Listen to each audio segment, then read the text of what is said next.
संतोष मगर official या आपल्या YouTube चॅनलमध्ये स्वागत आहे. चॅनलला सबस्क्राईब केलं नसेल तर सबस्क्राईब करायला विसरू नका. शिक्षक भरती व शैक्षणिक घडामोडी संदर्भातल्या महत्त्वाच्या अपडेट्स आपण या चॅनलला पाहतो. तुम्ही जर हा व्हिडिओ फेसबुकवरती पाहत असाल तर फेसबुकला फॉलो करायला विसरू नका.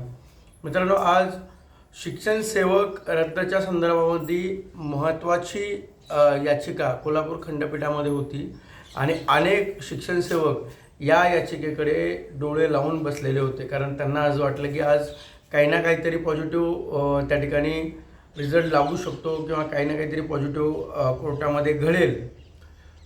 परंतु आज कोर्टामध्ये काय झालं तर सरकारी वकिलांनी त्या ठिकाणी आर्ग्युमेंट करत असताना हे सांगितलं की सरकारचे मुख्य वकील सध्या उपस्थित नाही आहेत आणि हा जो विषय आहे शिक्षण सेवकाचा हा विषय हा मोठा विषय आहे आणि त्यामुळं हा विषय सरकारी वकील जे असतील ते वकील त्या ठिकाणी मांडतील असं आर्ग्युमेंट त्या ठिकाणी सरकारी वकिलांनी केलं.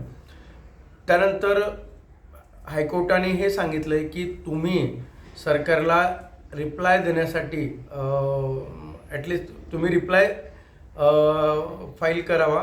कारण मागच्या वेळेससुद्धा शासनाकडनं अजून रिप्लाय फाईल झालेला नाही आहे.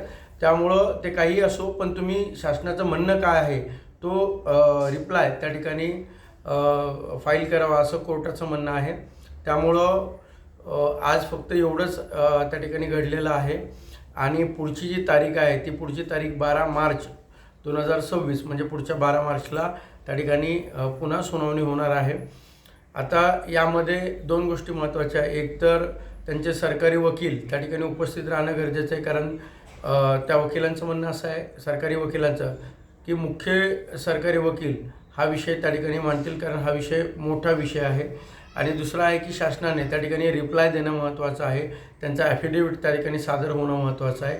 सरकारचं नेमकं म्हणणं काय ते त्या ठिकाणी सांगणं म्हणजे तिथे मांडणं महत्त्वाचं आहे. आता काल परवा मी एक व्हिडिओ बनवला होता आणि त्यामध्ये सांगितलं होतं की शासनाचं असं म्हणणं आहे की कमी कालावधी त्या ठिकाणी होणार आहे असं शासन म्हणत आहे.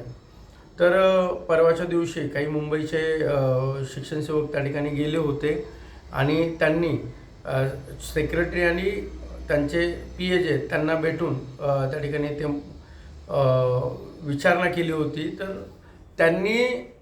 त्यांना सांगितलं होतं की आम्ही शिक्षण सेवक कालावधी हा कमी करणार आहोत आणि आम्ही ते त्या ठिकाणी ॲफिडेविटमध्ये मांडू असं त्यांना सांगितलं होतं. त्यामुळं आता त्यांना खोटी माहिती दिली खरी माहिती दिली आहे हे त्यांनाच माहिती आहे. परंतु एक गोष्ट निश्चित आहे की संघटनेच्या माध्यमातून एक वेळ नक्की आपल्याला त्या ठिकाणी जाऊन अधिकारी असतील त्या ठिकाणी उपसचिव असतील किंवा वरिष्ठ अधिकारी असतील त्यांना जाऊन ही भूमिका त्यांना जाऊन ॲफिडेविट सादर केलं का नाही त्यांना जाऊन जी याचिका आहे ती याचिकेबाबतचं काय स्टेटस सरकारकडे आहे हे विचारणा करणं गरजेचं आहे. कारण काही जणं जातात त्यांना योग्य ती माहिती मंत्रालयामध्ये मिळत नाही आणि त्यामुळं जी माहिती दिल्या जाते ती माहिती कुठंतरी कधीतरी मागं पुढे होऊन जाते. कारण माहिती देणारे त्रयस्थ व्यक्ती तिसरे व्यक्ती त्या ठिकाणी जाऊन विचारणा करतात. त्यामुळे काही अधिकारी त्यांनाही चुकीची माहिती त्या ठिकाणी दिल्या जाते. जर यापुढे 12 मार्चच्या आधी नक्की मी सुद्धा मुंबईला जाणार आहे. पुढच्या 3-4 दिवसामध्ये मुंबईचं प्लॅनिंग सुरू आहे. जाऊन त्या ठिकाणी सरकारचं म्हणणं काय आहे काही आमदारांना भेटून त्या ठिकाणी आम्ही सुद्धा अधिकाऱ्यांना भेटू आणि नेमकं ॲफिडेविट सादर करणार आहेत का आणि करणार असतील तर कुठपर्यंत झाले यांची तयारी किंवा काय सादर करणार आहेत याची माहिती घेऊन आपल्याला स्वतः मी मंत्रालय मुंबईमधून त्या ठिकाणी पुढची 5-6 दिवसामध्ये देईल. याचिका ही 12 तारखेला आहे.